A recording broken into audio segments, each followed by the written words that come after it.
us. Good morning. Here's a quick question for you, Dan. The roll call has been done. All 209 members are there. Can you tell us what happens now?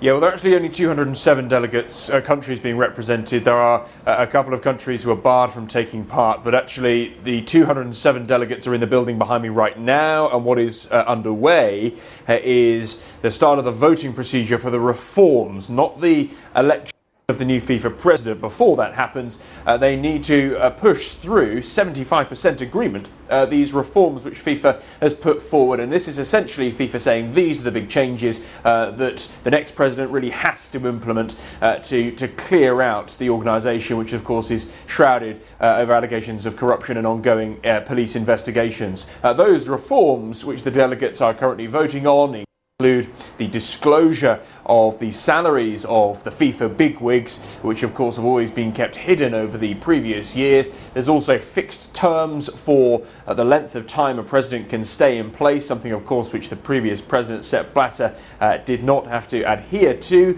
during his 17 years in charge of this organisation, and also a restructuring of FIFA as an organisation as a whole, changes to the executive board, the ethics committee getting more power, and so forth. So those are some of the areas which they're now voting on in terms of getting those reforms, and once that is pushed through, only then can they start the voting on the 5 candidates for the next president.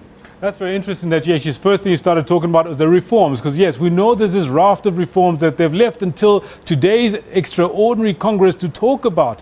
Are they likely to haggle over the reforms, or are they mostly likely to just accept and move on? I think it is likely they will accept because they realise that a president can't be elected without that, and there is too much pressure on this organisation, which has been dragged through the mud over the last few years, for them not to say that we have to accept these pretty radical reforms for an organisation such as FIFA. So it is expected those will go through, and then of course we focus on the presidential election itself. Now, the frontrunners have been Infantino and the Sheikh of Bahrain. Is it still so in your mind? Yes, it's pretty much considered now this is a 2-horse race, as you Sheikh Salman of Bahrain and Gianni Infantino, both of which believe that they have a substantial number of votes, potentially over 100. There are only 207 votes to play with. If that is accurate, then neither of them will have the 2/3 majority, which is what someone needs in the first round of voting to have an outright winner.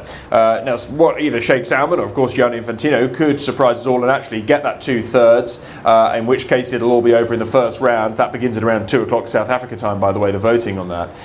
If that doesn't happen, and it's more evenly split, and some of the other candidates get a large number of votes, then it goes into round 2 and round 3. What is really interesting to notice, though, during this election is there's a lot of delegates here, there's a lot of journalists, but what there aren't are any football fans. And actually, if you just look behind me here, because we're right in front of the Halle Stadion where the FIFA Congress is taking place, really all you can see, it's pretty quiet, is what I have to say, and most of the people here are journalists. There were a couple of protesters here earlier today who were actually campaigning for Sheikh Salman, but we haven't seen any anti-FIFA protesters. It's very quiet on the road outside here.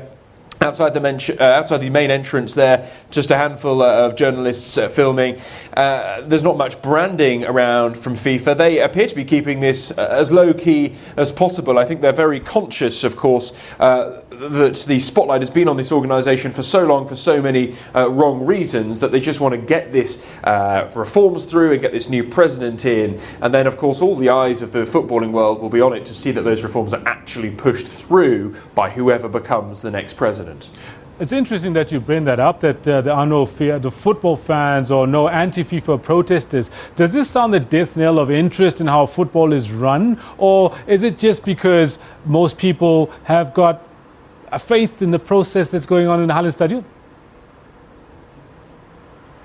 I think there is a lot of disillusionment among football fans around the world. The Congress taking place here even though they're talking about reforms, and it's on one of the banners down there, restoring trust in a multitude of languages, for football fans, it's just too detached and too far away from the game that people go to every week. And actually, this has nothing to do with that game, despite the officials here at FIFA saying that FIFA is football. If you ask the fans around the world, the millions and millions of fans, then that is probably not the same answer. So there is a disillusionment. I think that is probably half the reason why no one is here. There will be, of course, protesters throughout the day who will turn up. But there is certainly a feeling that this, in terms of the outside interest, is pretty low key, despite the importance of what is happening here today for football around the world. Dan, I want to thank you so much for giving us this time to get an idea of what is happening and where it's going to end up. Thank you. Right, there you had it. Dan Whitehead embedded out in Zurich, exactly where the FIFA Extraordinary Congress is happening, to see who's going to be the new FIFA president.